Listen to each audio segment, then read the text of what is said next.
Hey, Rest, Eat, Move listeners. This week's Selects episode revisits a conversation where Matt and Chris dig into why greens like spirulina, chlorella, and chlorophyll are foundational for gut health, energy, and longevity. From there, they expand into the Rest, Eat, Move framework, breaking down core principles like cell, pH, and source. It's a reminder that lasting health comes from both the basics and the superfoods that have stood the test of time. Please enjoy this week's Selects episode titled Why Eating Greens is Essential for Detoxifying and Thriving. Hey guys, welcome back to another Rest, Eat, Move podcast. I got the big dog in the studio doing a dual podcast. We're going to talk about greens today, one of our favorite superfoods.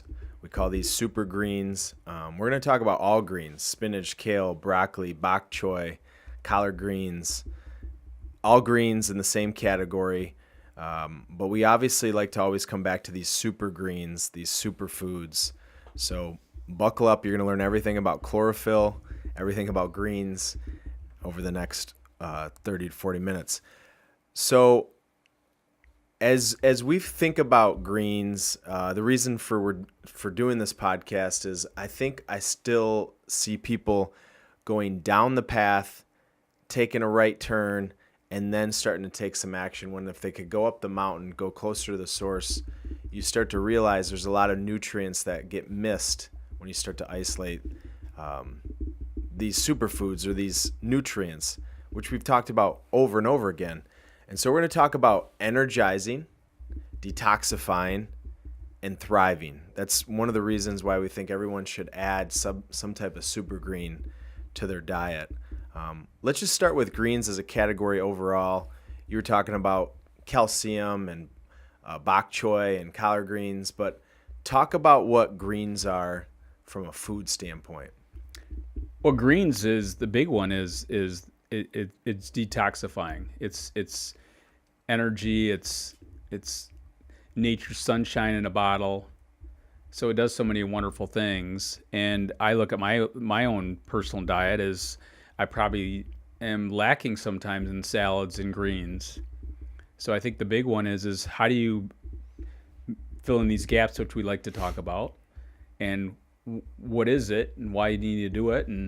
But yeah, I think I've seen major transformations with people. Everybody's been talking about gut health for a long time, but when they start bringing some of these super greens into their lifestyle, things start to disappear. Acid reflux, whether it's colitis, some severe stuff. The immune system gets better, and because a big part of this is chlorophyll, and chlorophyll's naturally cleansing.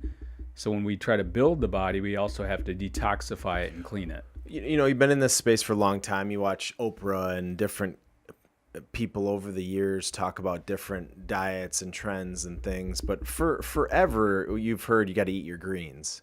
Where'd that come from? Why is it a thing? Why is it such an issue? Why is it a challenge for most people? Well, it takes effort. You need to be intentional about it. And when you buy certain greens, they don't last long time. So it's a fresh thing. I got to go shop it regularly. I have to clean them. It takes a little effort. So I think that's why it's a little challenging for more people. And, way back in the day, I started looking at what are the most powerful foods in the world. So I was reading an article, and they were talking about grasses, and they were talking about sea vegetables. And I started, I was thinking about this, and then you got algae. The three oldest foods in the world are sea vegetables, grass, and algae. Everything on the planet originates from those.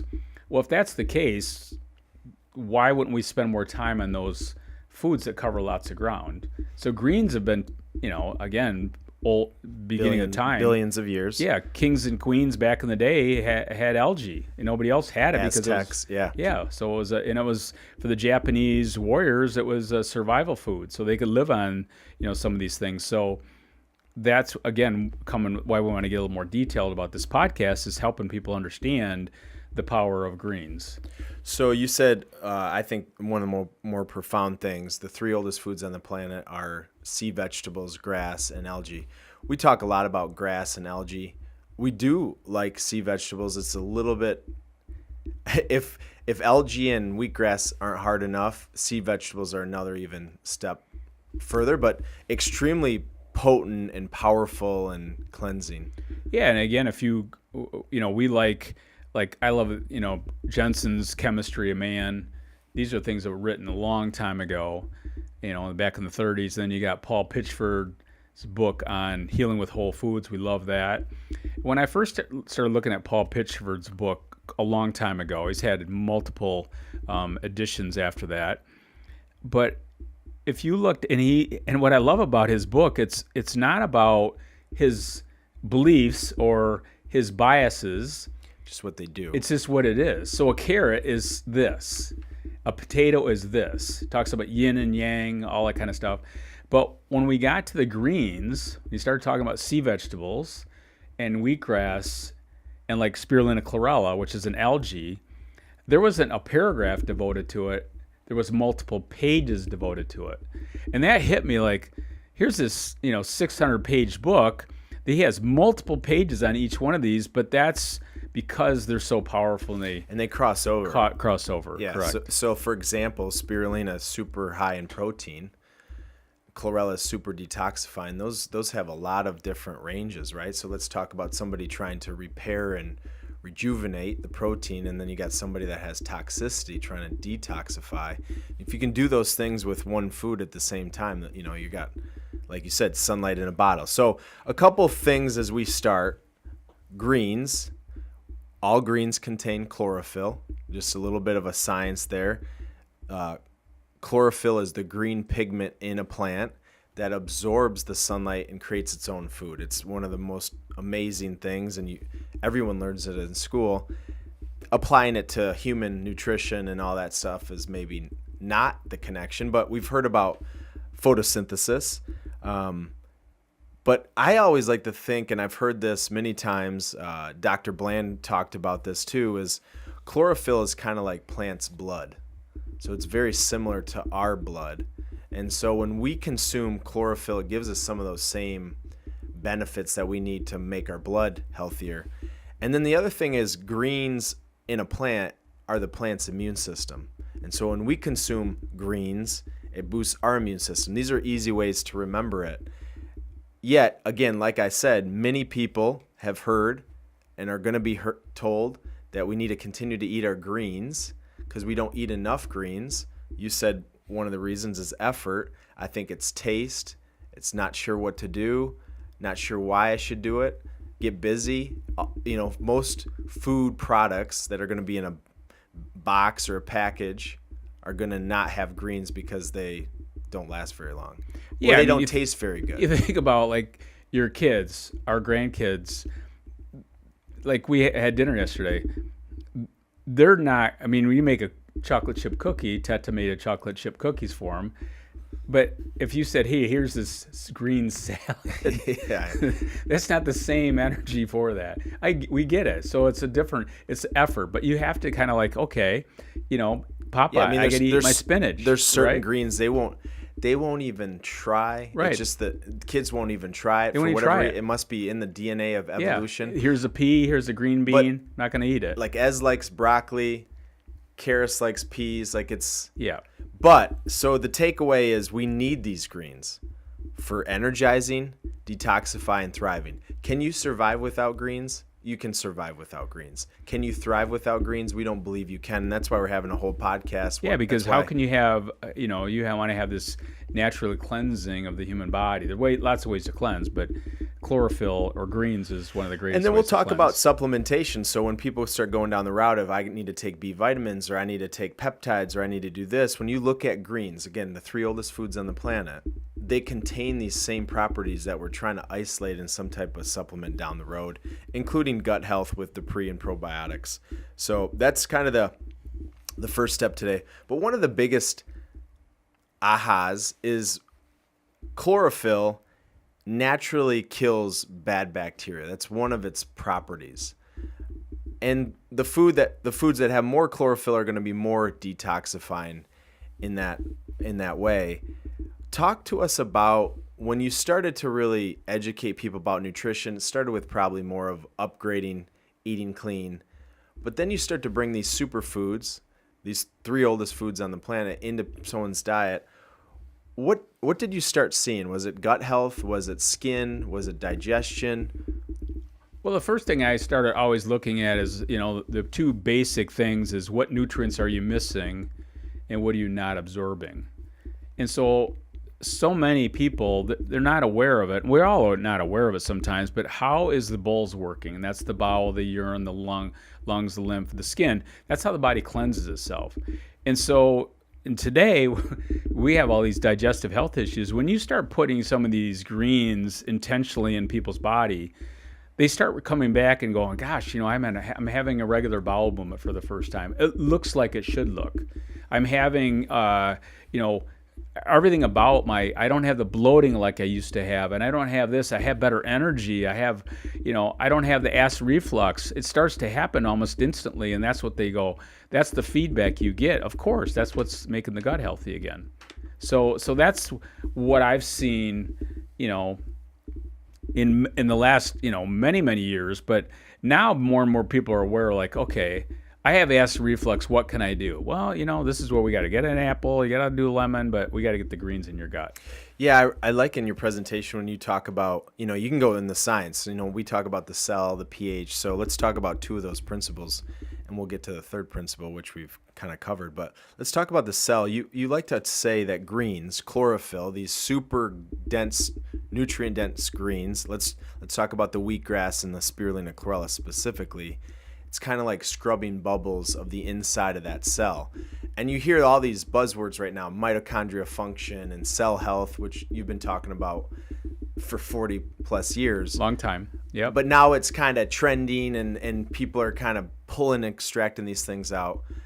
Some people don't know what scrubbing bubbles is, but it's a form of cleaner that you used to use in your home. You'd spray it, it'd foam, and it'd clean things out. Yeah, so when you think of the cell, it's the cell membrane, that's the outer rim of the cell. And so when you think of type 2 diabetes today, it's not a disease of, eating bananas or sugar. It's a disease of the cell is too stiff and rigid. So it's not functioning. It's not functioning. So in your body, when you eat food, your glucose goes up, and then insulin tries to open up the cell to feed the cell. It has a hard time doing that, hence type 2 diabetes or extreme, weight gain and all that stuff. So when you can make that cell soft and permeable, the first step is getting omega-3 fats, like we talk about cod liver oil or flax or both.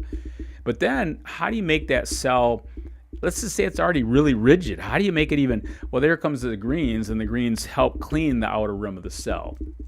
Number two, the greens are the car engine's fuel. That's the mitochondria. That's our energy. So there's two things that really happen when you add greens to people's diet. The cell gets softer because it's cleaning it. And then the inside of the cell, you're creating the right fuel, and that's the mitochondria. So lots of great stuff. And then greens are very, not only detoxifying, they're very alkalizing. So now I'm preserving my minerals because my body's not too acidic and all the stuff that comes with it. So that's where we've seen. So here's a key takeaway. Again, aha moment, connecting some of the dots. Acid equals inflammation. Acid equals inflammation. Greens equal alkalinity. You start to eat greens, you reduce acidity, you reduce inflammation. And everyone wants to point, like, what does something do? Well, you can't really just say these blanket statements. We can in a podcast. You can on packaging and certain. But when you look at the science of it, so if we have high levels of acid, we're going to have high levels of inflammation. So that cell's going to be inflamed, a lot of free radicals, oxidative stress happening. So we're going to make that cell healthier. We're detoxifying it. Remember, chlorophyll is naturally detoxifying. And then the second thing is greens are very alkalizing. So we're going to make the cell, the body more alkaline, which is going to naturally reduce that inflammation.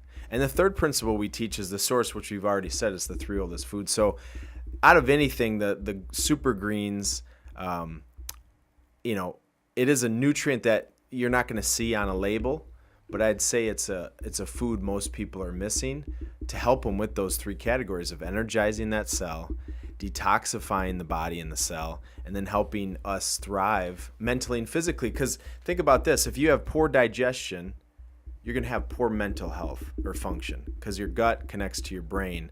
And so that's why the body is so connected and such a powerful Well, and again, you just food. said it, as the gut gets healthier, you start to thrive. And so how do you get people's gut to be healthier? Yeah, we could talk about eating pre, pro, and symbiotic foods, which we do, and those are a big part of that. But when you start doing this instantly, people want to know, like, how long is this going to take? it doesn't take very long, and then they're hooked. Well, again, out of anything, so you take and eat an apple or eat a carrot. Not much is going to happen that day, that hour. When we do a presentation, we make it very clear, because we do the sampling of the spirulina and chlorella tablets, which we put in these little cups. You got to open it, you got to kind of set it up and stage it, and we very particularly only put 10 tablets or less into a cup, because it is very detoxifying. Yeah, now, like, we just got back from Miami. I was at Miami Beach doing an event. It was really awesome. But, we only put 3 in a cup now, because people get crazy. They're like, how many? I said, let's just start slowly. Nothing's going to happen. But so we say 10. So let's just say 10 or less, or 3. And they say, well, that's so much. And I say, well, imagine this is a powder. It's really not that much. And by the way, if you start to do 15, and I don't know, I just met you. We're in front of a group. Right. 10 or less is usually pretty tolerable. It's detoxifying. And so me and you both take 30 to 50 a day. Sure. We're used to it. Yep. But if somebody has high toxicity, and I read this in Paul Pitchford's book, one of his things is people consume greens and they have adverse reaction like detoxification. Maybe their skin starts to break out in a rash because the body's trying to detoxify, or under the armpit or the lymph. Or maybe they're having a bowel movement more regularly, or it kind of comes on quickly. And what he talks about is most people stop. What you actually want to do is you want to charge forward, help the body fully detoxify so that you actually can start to rebuild. Yeah, so when we get these emails or calls or texts or whatever, I'm going, hey, it's working. Yeah, it's working. It's working. Now it's, and they're like, oh, I never thought about that. Yeah. I mean, when I first started taking spirulina and chlorella, my thymus kind of broke out a little bit, and I started getting little rashes, and I'm like, what is this? And then you just rifle through it, and then boom, the next thing you know, your body's cleansing. And not to scare everyone, most people aren't going to have correct those types of things, but it's an example of the power of these nutrients to help the body detoxify. Let's go one step further to kind of connect the dots. What makes it detoxifying? Well, this is, to me, one of the most fascinating things. Specifically, spirulina is actually more of a cyanobacteria. It's very similar to an algae. People connect them. If you're a true scientist, you're probably listening to this thinking, spirulina isn't an algae. No, it's a cyanobacteria very similar to an algae. The spirulina chlorella tablets we talk about is a combination of 50-50. So spirulina is not going to be as detoxifying, but it's super high in protein, very similar to chlorella. Nucleic acid, builder. Yep. But the chlorella, here's kind of, to me, that always stood out. The chlorella has a cell wall. It's super hard. You actually have to break the cell wall to consume it. Most chlorella that you see marketed towards humans are broken cell wall. They have to be consumed. But it's that fiber, it's that cell wall that binds to these toxins. Specifically, one of them that's pretty powerful are heavy metals. So we hear about heavy metals. You don't want lead and different heavy metals, and you don't. Lead's not a good thing. But we're going to have heavy metals. Like, it's in our food. For example, avocados just have lead. You need to detoxify. And so that fiber, that cell membrane in the chlorella, that's what binds to these elements and help through digestion eliminate. So when you think, well, how does it work? Well, that's why there's so much research on algae. It's the oldest food on the planet. It's been around the longest. Oldest. That's crazy, isn't it? Yeah, it's the tiniest.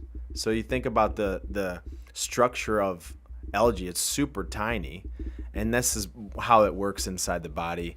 And the other thing is, when you consume chlorella, for example, it really helps to be a prebiotic in that gut to help to kill bad bacteria, but also help to thrive. In symbiotic, so it's a little bit of both. A little bit of both. So let's talk about Stop for just a second. So the heavy metals is always fascinating to me, because now, horse trainers are now feeding the horses, the algae to cleanse the heavy metals. So, like you just said, we're gonna get it. So what are we doing to help cleanse it? I think that's a big point, that it's really a powerful detoxifier, and that's why you acclimate slowly. But that, to me, when I look at it, a couple things is, it's a builder, but it's also a way to help my body stay clean. Yeah, so spirulina, I like to think about spirulina as energizing. If we're going to call it one word, spirulina is very energizing. So high in protein, helps to boost nucleic acid, has antioxidants and some other things. And then the chlorella is going to be more of a detoxifying. And then we talk about wheatgrass. We'll talk about wheatgrass in a second. But just greens in general are going to have chlorophyll because it's green. That chlorophyll is going to be very detoxifying. We know that there's also vitamins and minerals. It's going to help to Energy in a bottle. So here comes your energy. Here comes the energy, and it's the plant's immune system going to help us with our immune system. So let's talk about the two superfoods in the green category, the super greens that we talk about. And right before we do that, let's go one step further. So you hear people say, I need to consume dairy to get calcium, or I need to consume this nutrient because I'm deficient. I heard you say this once, and I kind of stood with me, is that we don't consume animal products like dairy to get our calcium.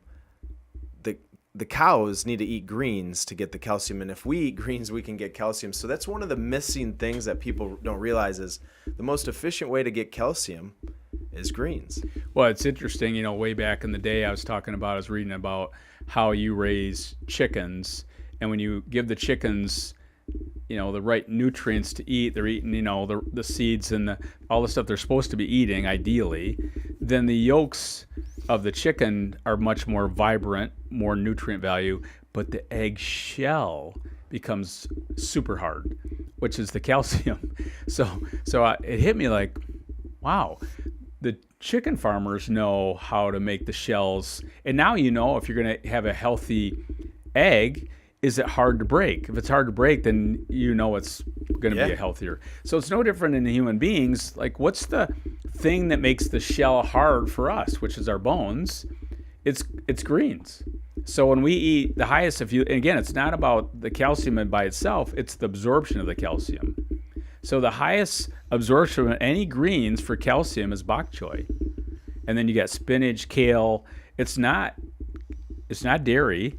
It's not yogurt, it's greens. Yeah. So if I can get people to understand that you're going to have the highest absorption of calcium is going to be our greens, then they're not so worried about taking a calcium supplement. And you've heard us this year talk about the dance. So if you're high inflammation because you're too acidic, you're not going to absorb and break down calcium. Well, if you move the body more alkaline, you're going to start to absorb that calcium. And you're going to preserve it. You're not using these buffering minerals. And then you're going to start minerals. eating foods that are going to have this more absorbable calcium. So everyone wants to know, like, what do I need to do? Well, it is kind of like step one, but it's really like this dance. If I move you over here on this side a little bit, the body starts to work more efficiently. If I keep you over here and I just keep adding these synthetic nutrients, so I never would want anyone to take a calcium supplement, but imagine if you're taking a magnesium supplement, a calcium supplement, multivitamin, you got your prescription medications, you're barely eating food with any color. This body is going to get so rigid and closed down. And again, it makes so much sense. If I'm trying to have better bone health, I just need to eat foods that are going to be easily absorbed in high levels of calcium, such as our greens. And that's what we're not doing. The other thing, too, sometimes I get a little bit like, okay, I can't eat vitamin K because I'm on a blood thinner. I understand, anticoagulants and on and on and on, but if you can get the dosage slowly allowing your body, it's actually going to be a better result. Even if anybody's out there on a blood thinner, you can bring in some greens slowly, because if you take those greens out, you're missing all the other components. But I think it's almost the same thing when somebody says, okay, I took 3 Spirulina chlorella and I had some type of reaction. Well, I'm telling you, that's a wake-up call that you had a crazy amount of toxicity. If you're so sensitive to the prescriptions you're taking, you probably didn't have any greens at all in your diet up until that point. No, there's a reason you're on those prescriptions, because you didn't have this way back. Again, step one, what nutrients am I missing? So yeah, that's a good point. Calcium is one of those things that I hear. I mean, my kids are going to school to get this wristband that dairy is cool. And I'm not saying I'm against dairy, but they're touting it as the reason or the only way you get calcium. It's the opposite. The cows only get calcium. And too much of that dairy can make your body more acidic, which you flush the minerals out from a buffering minerals. So let's talk about these super greens that we, obviously highly believe many people are missing. The two categories, we're going to talk about algae and grass. Just remember, sea vegetables are another of those three oldest foods. And if you look at cancer right now, everywhere you look, they're all talking about greens. Cleanses, detoxifies, alkalizes, builds. Again, this is no matter whether you're cancer or no cancer, the goal is to understand the huge power in some of these greens. Well, I mean, so the chlorophyll is the plant's blood, which looks very similar to our blood when you break it down molecularly, and it helps to reproduce red blood cells, which is a good thing for blood flow and repairing the body. So let's talk about algae. Let's talk about the different types. We believe there's two types humans should really try to get into their diet. The first one, like I said, is spirulina, more of a cyanobacteria, but very similar to an algae. It's blue-green, so it's got more of a bluish tint to it. Then the chlorella is going to be more green. So spirulina is number one. Number two is chlorella, and chlorella gets its name from the high amounts of chlorophyll. So chlorella is the highest food source of chlorophyll in the world. That's where it gets its name. Spirulina, the structure of it is a spiral. Spirulina, it's a blue. We like to combine them into a tablet, a 50-50 tablet, because we like the properties of both in the diversification. I think one of the takeaways is the more diversification you have in greens, you're going to see it covers a lot of ground, and the body needs diversification. You're habitual, but you still have a lot of diversification in your food. Mm-hmm. Yep. I see a lot of young adults trying to eat healthy with very little diversification. Right, they're missing nutrients. So they may feel like they're lean and fit, but the body's not quite having that dance because of the diversification. Yeah, it's not thriving like it could. So you got spirulina, chlorella. These are two algae. And let's talk about all these powders on the market. You got Bloom greens, which helping with bloating and digestion. And you got AG1, and you got the new one, IM8, and different green powders. When you break down algae just in the base form, it doesn't taste good. So the takeaway from an algae standpoint, it doesn't taste very good. That's why it's not talked about at the dinner table. You can't really cook with it like other foods. And so to make it taste good, let's just say you can stir it in water, the powder in water, it's going to require some modifications, some proprietary flavorings, some types of ways to get it to mix with water. And that's why we're not a fan of these messy powders, is because if I took pure spirulina chlorella and put it in water, which I've demonstrated, it doesn't taste good. Think about your fish tank. It will taste like fish food. Mm-hmm. And that is what... We've chewed it before, but it's not intentionally. And it's not horrible it's not chewed, terrible. But mixed with water is not something you would complete. No, you would not like that. So the takeaway, you're thinking, well, I do AG1, or I've heard of AG1, or these different powders.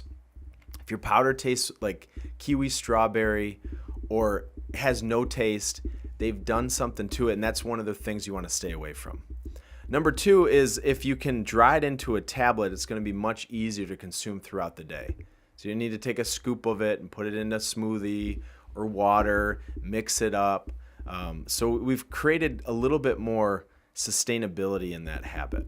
So it's pressurized with pressure, dried into a tablet, and then you swallow those tablets with water. But I think one of the keys is understanding the more you process these greens into a powder, into a supplement, you're losing some of the benefits. And that's why we like to keep it with spirulina chlorella as the two algae most people are missing. And the other thing, too, which you talk a lot about, is where do you source it from? Where do you get it? So that's a big difference that nobody talks about. We tell you exactly where we get it. Well, a lot of people are talking about right now with the tariffs. So most of the spirulina chlorella comes from China, an unregulated, uncontrolled, not third-party tested. Right. And the key, the benefit of an algae is the detoxification because it binds. If you grow spirulina chlorella in an uncontrolled environment or an environment that has potentially these toxins, let's just say bad water, bad regulations, pollution, or no regulations, it absorbs to it. So one of the things we've stood pretty hard on is we like to get our spirulina chlorella from Taiwan. Taiwan has much higher standards, spring water fed. It's they've been doing it the longest. But it's a lot more expensive, a lot more regulations. Right. And so one of the takeaways from that piece is, again, you got to make sure you know where these are coming from. It's the quality, back to the vetting of it. And back to AG1 or these green powders, I went to these trade shows. I did a little experiment. I asked them, where do your greens come from? Most people have no idea. Even the biggest companies in the world, valued at $1 billion, they're trying to just find this commodity as cheap as possible. And again, back to us, is it exponentially different nutritionally? Probably not. What the difference is that quality, that sourcing, and potentially... and we spend a lot of time and energy on that, and that's really a big part of our integrity, is to make sure we're bringing the highest quality. And it's not always going to be the cheapest, as you mentioned, but it's not expensive. And, you know, I was talking to the group this week when I was in Miami, but, you know, they kept coming out. Now, am I supposed to chew this? I said on stage, don't chew it. You chew it once, you won't chew it again. You can chew it.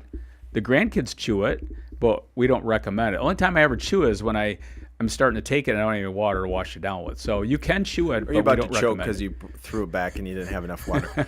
So a couple things with the spirulina chlorella, it's going to have different vitamins and minerals. It's got B12. It's got different antioxidants. And again, we don't like to focus on those nutrients. Just understand when you go to the source, covers lots of ground. But the one element that I don't think's talked about a lot, even with some of these green powders, is chlorella growth factor. So that's the concentrated form of chlorella inside chlorella, and that's how when you produce chlorella, it reproduces so fast. It's the chlorella growth factor that has that exponential rejuvenation. One of the keys with chlorella growth factor is it has nucleic acid, it has peptides, and it's super dense. And so one of our other products is 45% spirulina, 45% chlorella with 10% growth factor. So they've extracted the growth factor. This to me is kind of our black labeled product, you know, maybe a superior nutrient dense product, really good for boosting the immune system, athletes, people that are breaking their body down, cancer, people that are going through cancer because of that nucleic acid and the peptides that help build the body. But I make a point there is when you look at food, it contains some of these nutrients that we're getting so fixated on, like glucagon or GLP-1 or these peptides that you're taking in your smoothie.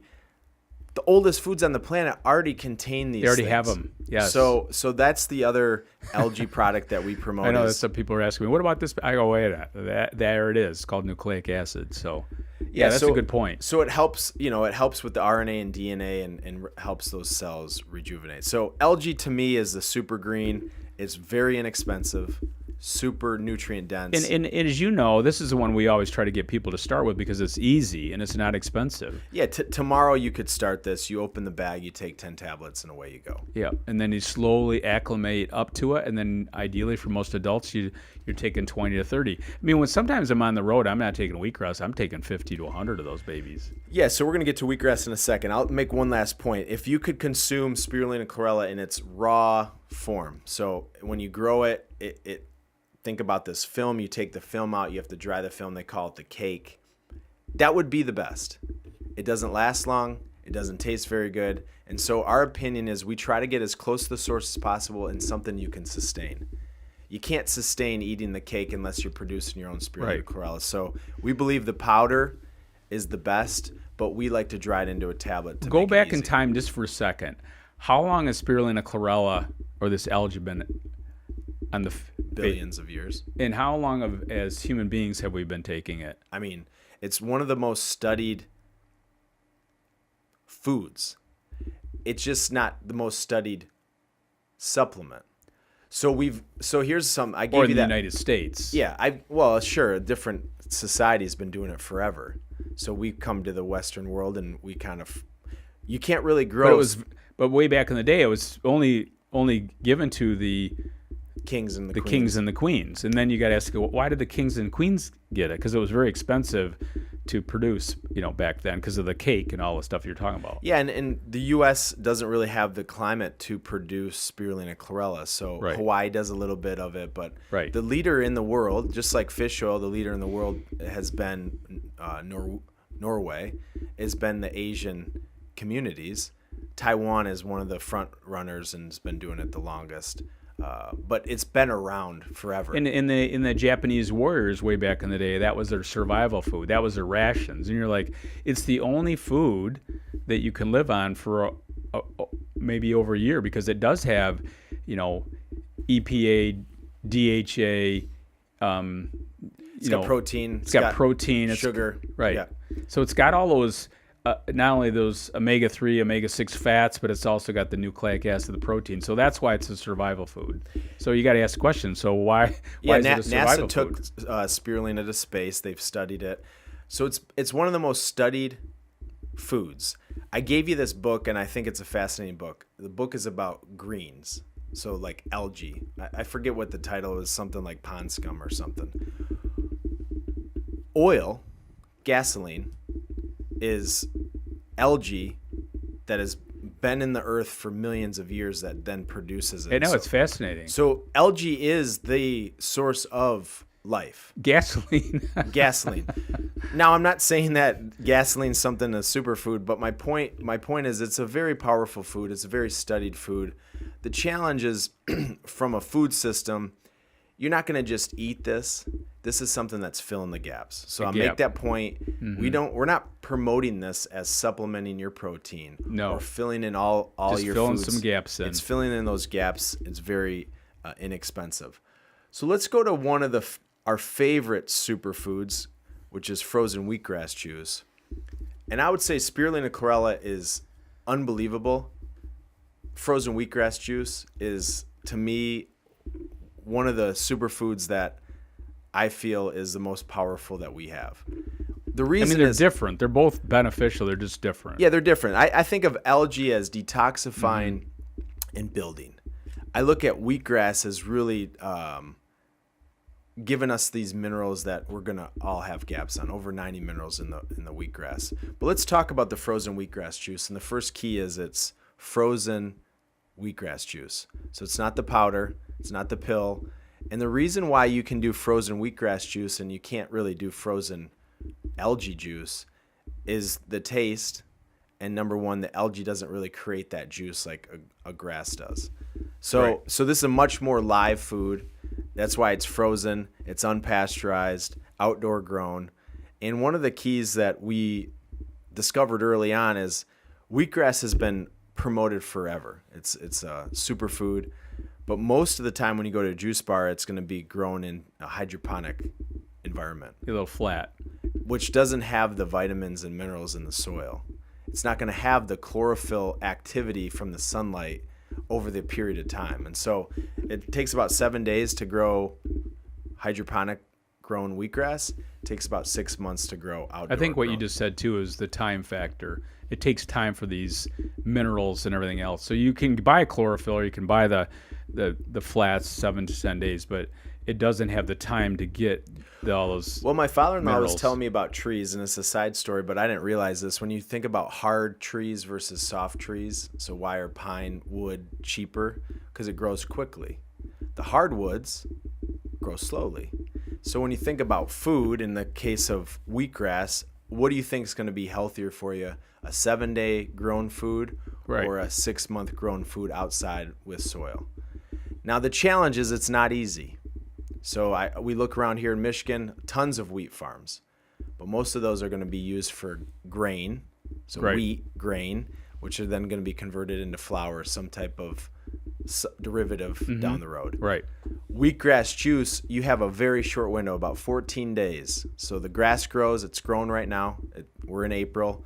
By May, they're going to cut that grass.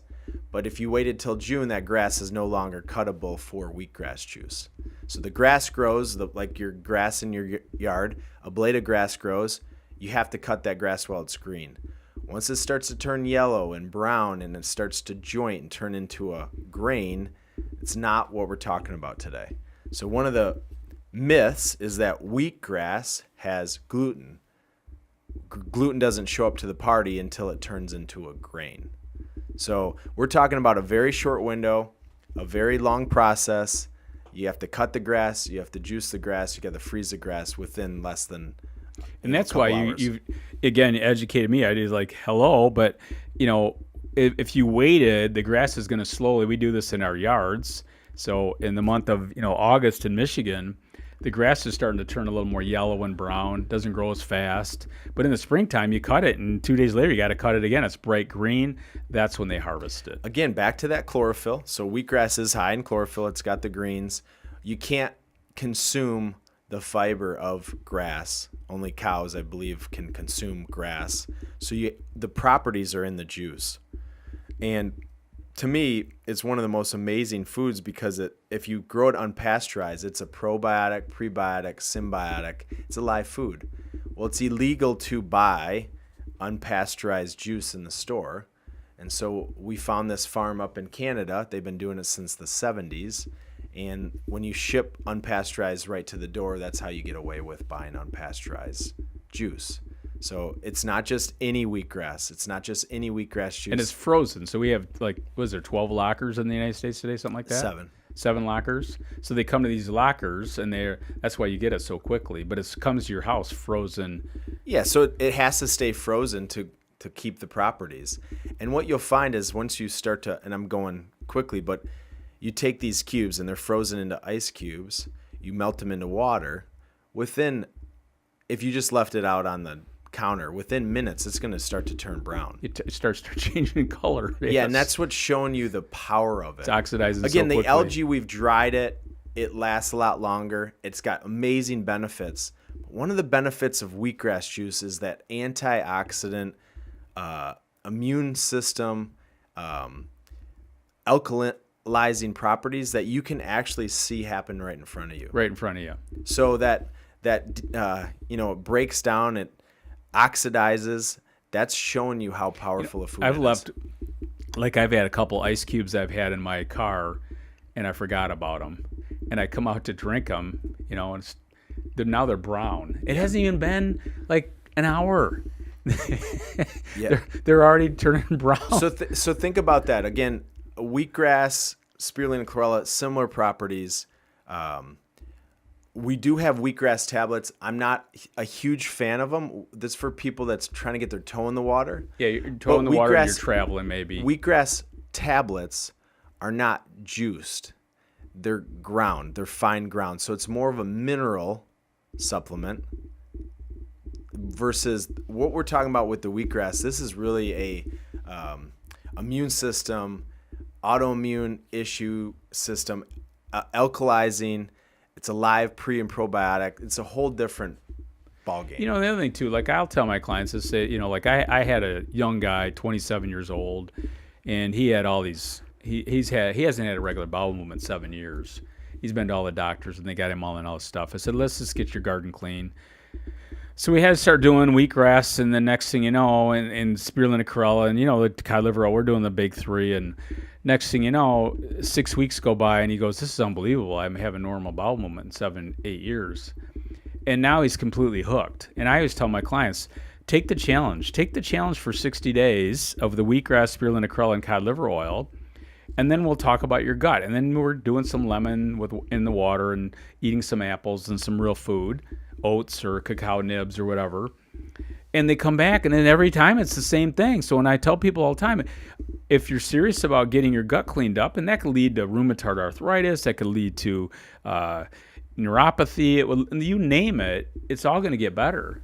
So it's not just isolating one thing like acid reflux or colitis or whatever. It's kind of doing the whole thing. So anyway, that's the power of. And the wheatgrass is so. Yeah, and as you know too, a lot of people think, "What's it taste like?" It tastes like fresh grass. Actually, in about a week, you're going to kind of crave the taste of it. So it is a live food. It's fresh, and it has that fresh taste. And when people start going down that path, they're kind of hooked. Now it's a pain in the butt to get it out of the container sometimes. We'll get that. Yeah. So you can talk about that. But so here's a couple key takeaways. It's got over 90 minerals. 90. 90 minerals. It's a live food, so that's why it's frozen. It's unpasteurized. They haven't killed the pre and done anything to it. probiotics. Amazing for gut health, immune system, alkalizing. But I think one of the better stories, and we don't tell this a lot, again, back to that farm, the stem, Derek and the family. His dad's, his mom was having diagnosed with cancer, and so his dad read about wheatgrass. So they started growing wheatgrass and cleaned up her diet and gave her the wheatgrass and helped her survive cancer. And so that was in the 70s. And so he started growing it. And in the 70s, he had his own, wheat berry. So he started growing it. And then each harvest, he would also harvest the seed. And so the USDA organic wheat didn't come around, I don't think, till the 80s or 90s. And so they've been harvesting their own seeds since the 70s. And it's a closed loop process. So they take their own seeds, they plant them, they cut the grass, they juice the grass, they freeze the grass, out it goes. But in that process, they also harvest the seeds, and then they store them in these little bunkers, and so they can hold on to the seeds. So they call it beyond organic, because you can't even buy these seeds today, because now USD organic wheatgrass seeds would be controlled by the government. It's kind of genius, wasn't it? It's kind of genius, but you think about glyphosate and all these different chemicals that are sprayed on the grains and the genetically modified stuff. This is way before that. Right. And it's a beautiful harmony. And the only challenge is Mother Nature sometimes doesn't cooperate. And sometimes there's variation in the soil and the environment, and the taste kind of can flow. You always remind people of that. I've heard you say that many times, but it's nature. It's not always the same. Yeah, I mean, I had an orange this weekend. It was fantastic. Opened from the same bag. I couldn't even eat it. Yeah, so it's just different. But that's the power of it. So, you've heard me say this 7 times already in the podcast. AG1 costs $3.50, somewhere around that. And there's different powders out there. They're all competing for this 72 ingredients or 85 ingredients, proprietary. Frozen wheatgrass juice from the Stem Family Farm blows these things out of the water. It's a live food. It's nothing added to it. There's not 72 ingredients. There's 1 ingredient. Right. It's a probiotic, prebiotic, over 90 minerals. It's going to oxidize really quickly. But the beautiful part is they figured out this closed loop where they can grow the grass, cut the grass, freeze the grass, ship it to you. You take the ice cubes, 2 to 3, maybe 4, depending on what you're trying to accomplish. You melt them in water, and away you go. That's what we're trying to educate on, and that will cost you $2.50 for a superior, not even superior, kick this thing down the road, superior to these green powders. Yeah, and for me, we've been doing this forever. I remember some of my friends are like, wheatgrass, and then they start doing it, and they're like, wow, that's amazing. And I've been talking to them about it for a long time. But, you start out slowly, a couple cubes, work your way up. I take 6 a day. Your mother takes 4 a day. Sometimes I'll have some at night to kind of I don't feel like eating, but I kind of like the taste of them, so I suck on them like an ice cube. So amazingly powerful. You're kind of weird, so that's okay. But you like to suck on them. I like to suck on them. And it's great for your hair. So it's a good thing for your skin, hair, nails on top of your gut health. Yeah, again, one of the things, it's probably not the most studied part of it, but it is supposedly supposed to retard gray hairs, and you don't have very many gray hairs, so I guess your mom points them out. I have more of them than you. Well, you're getting. But again, I look at my father. He was, he had gray hair when he's 35. Gray, so. Yeah. So again, we wanted to talk about super greens. We wanted to talk about the 3 old. This is takeaway. 3 oldest foods on the planet are algae, grass, and sea vegetables. It feeds every animal on the planet, including humans. And so when we go close to the source, and that's one of our principles, closer to the source, you get a lot more bang for your buck. And the gaps that we have from not eating greens is quite large.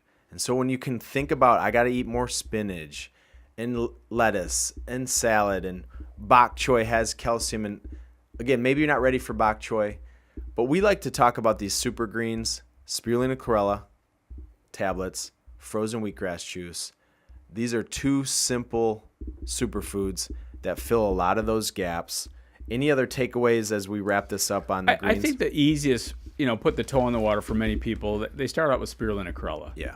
And we recommend that, do the cod liver oil. That's a big step. Wheatgrass is a little bit more expensive, a little bit more involved, but once people go into that wheatgrass, I think most people don't ever leave that because they realize, wow, that's the benefit. And that's the minerals. So it's a process. Everybody's on a journey, but that's how you begin the journey. But you start out with maybe the spirulina chlorella, and then you move. So let's talk about specifics as we wrap this up. If you're struggling with gut issues, if you feel like you have deficiencies in minerals, not eating perfect food, I would say the first thing you want to get in your diet is some type of green. So the greens are going to help clean up that gunk. Yep. It's going to help improve digestion. If you're taking a pre and probiotic, before you ever take a pre and probiotic, you should be doing a green. You don't have to do it. You don't have to do it, but even to prove yourself right or wrong, whatever. Or digestive enzymes. Why are we doing all the digestive enzymes? That's what it is. And then you talk about the bloating and this. Start with greens. The greens are going to be, to me, the secret weapon for that gut health. It's going to help you detoxify.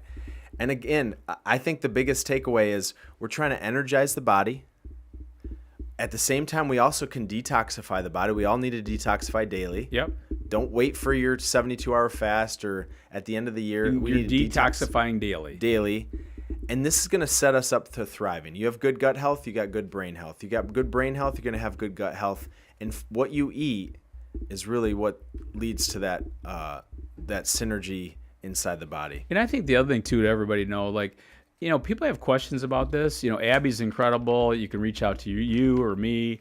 We're happy to answer some of these questions because people get them all the time. I'm like, I wish I would have reached out earlier. Reach out anytime. We're happy to help you.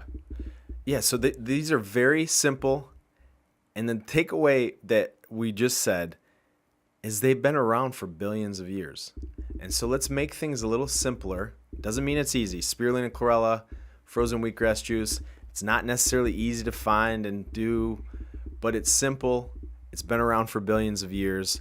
And to me, this is one of the secret. One last thing before we sign off. So you have a nice video on the website of showing you how to take the wheatgrass out of the container. That's important. Because many people go, I'm cutting it one cube is a half ounce. So if you're going to do an ounce or two, you're taking 2 or 4 a day. But what we do is we wrestle with it. You cut off the end, and then you put it in a container. If you don't do that, it's a pain in the butt. And you won't do it again. And you won't probably do it again. So we need to make this so simple is how do you break it apart? Watch the video. But also, I don't have any other way to say it. It is a pain in the butt.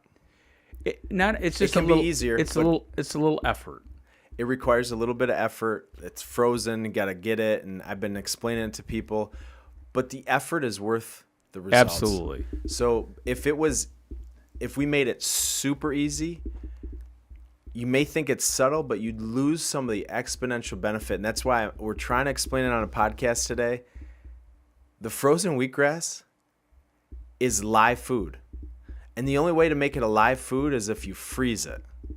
And when you freeze it, it has to now be in a packaging. It's a vacuum seal. That's a little bit harder to open than a tear off. Right. So the benefit outweigh the struggle, but we do have a better way to do it, a better way to wrestle with it. And that's watch the video. So we're happy. So I guess the takeaway is wrestle for these super greens. Yeah, it's worth it. It's worth the benefit. We'll see you again next time.